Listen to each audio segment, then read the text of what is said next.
Belt షాపులు, గుడుంబా తయారీ స్థావరాలు నిర్వహించే నిర్వాహకులపై కఠిన చర్యలు తీసుకుంటామని excise Warangal division assistant commissioner R Nagender Rao హెచ్చరించారు.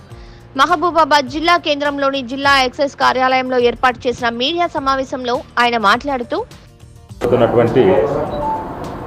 ఎలక్షన్ల సందర్భంగా ఎక్సైజ్ డైరెక్టర్ గారు మరియు కమిషనర్ గారి యొక్క ఆదేశాల మేరకు మహబూబాబాద్ మరియు వరంగల్ డివిజన్ వ్యాప్తంగా నాటుసారా నిర్మూలనకు కానివ్వండి, అక్కడక్కడ అక్రమ మద్యం అమ్ముతున్నటువంటి బెల్ట్ షాపులు అనొచ్చు, వాటి మీద కానీ దాడులు నిర్వహించాలనేటువంటి ఆదేశాల మేరకు ఈ రోజువారీగా క్లస్టర్ రైడ్స్ అనేటివి నిర్వహించడం జరుగుతున్నది.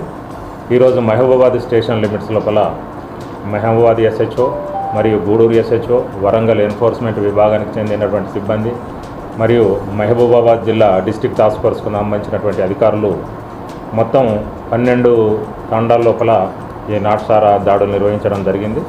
ఇటు దాడుల లోపల 11 మందిని అరెస్ట్ చేయడం కూడా జరిగింది నాటుసారాతో పాటు. అట్లాగే 76 లీటర్ల నాటుసారా స్వాధీనం చేసుకోవడం జరిగింది. మరియు 5100 లీటర్ల బెల్లం పానకాన్ని కూడా ధ్వంసం చేయడం జరిగింది. ఈ బెల్లం పానకంతో నాటుసారాయి తయారు చేస్తారు, అట్టి దాన్ని కూడా ధ్వంసం చేయడం జరిగింది. అట్లాగే ఈ నాటుసారాకి ఉపయోగించేటువంటి 250 కిలోల నల్లబెల్లని కూడా స్వాధీనం చేసుకోవడం జరిగింది. అట్లాగే మనకి పట్టుబడినటువంటి 11 మంది వ్యక్తుల్లో ఒక వ్యక్తిని మనము బ్రీచ్ ఆఫ్ కేసుగా కూడా గుర్తించడం జరిగింది. బ్రీచ్ ఆఫ్ కేసు అంటే ఇంతకుముందు ఒక మన ఎక్సైజ్ నేరాల్లో పట్టుబడి మండల్ మెజిస్ట్రేట్ గారి దగ్గర బైండ్ ఓవర్ అయ్యి నేరాలు నేను చేయనని చెప్పేసి ఒప్పుకున్నటువంటి వారు మళ్ళీ ఇప్పుడు నేరం చేస్తూ దొరికారు. దాన్ని మేము బ్రీచ్గా పరిగణిస్తాము. వీరిని ఫైన్ కట్టించడం కానీ లేదా ఫైన్ చెల్లించే పరిస్థితి లేకపోతే ఇంప్రిజన్మెంట్ జైలు పంపించడం కానీ జరుగుతుంది. ఈ ఎలక్షన్స్ అయ్యేంత వరకు కూడా ఈ దాడులు నిరంతరంగా కొనసాగుతాయి. ప్లస్ డైరెక్టర్ గారి యొక్క ఖచ్చితమైనటువంటి ఆదేశాలు ఎందుకంటే మహబూబాబాద్ జిల్లా లోపల మిగతా ఏరియాస్తో కంపేర్ చేస్తే కొంత నాటుసారా ఎక్కువగా ఉన్నమాట వాస్తవము. దాన్ని ఎట్టి పరిస్థితిలో కూడా అరికట్టాలనేటువంటి ఆదేశాల మేరకు ఈ రెగ్యులర్గా రేట్స్ నిర్వహించడం జరుగుతున్నది. Thank you. 100 లీటర్లు ఎందుకంటే ఈ నాటుసారకు తయారు చేసేందుకు ఉపయోగించే బెల్లం పానకాన్ని కూడా ధ్వంసం చేయడం జరిగింది. సమాచారం అంటే ఏం లేదు, మనకి ఈ తాండాలన్నీ కూడా మనకు ఐడెంటిఫై ఉన్నాయన్నమాట.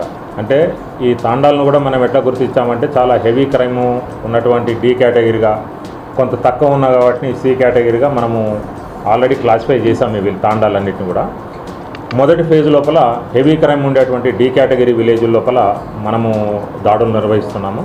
సో అవి న్యాచురల్గా మాకు ప్రతి ఏరియా లోపల ఏ ఏరియా లోపల ఎవరు అన్నది మాకు అవగాహన ఉంటుంది కాబట్టి ఈ రేడ్స్ నిర్వహించడం జరుగుతున్నది.